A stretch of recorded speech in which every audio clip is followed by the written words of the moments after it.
মনোনয়ন যেই পাক না কেন,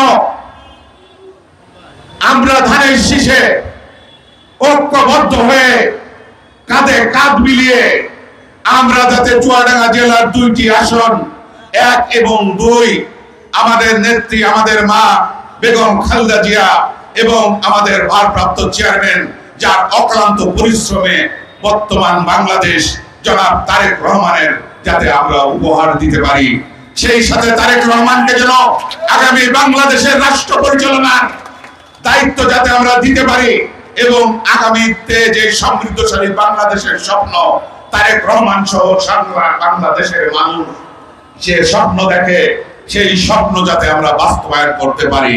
আমাদের নেতা জনাব তারেক রহমান বলেছে, এখনো সংগ্রাম শেষ হয় নাই। সংগ্রাম শেষ হয় নাই।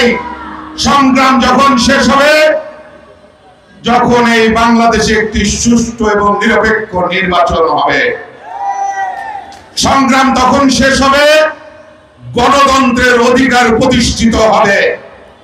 সংগ্রাম তখন শেষ হবে, আপনার সাধারণ মানুষের ভোটের নিশ্চয়তা দিতে পারবেন। সেই সংগ্রাম আমাদের চলছে এবং আগামী নির্বাচন পর্যন্ত এই সংগ্রাম আমাদের চলবে।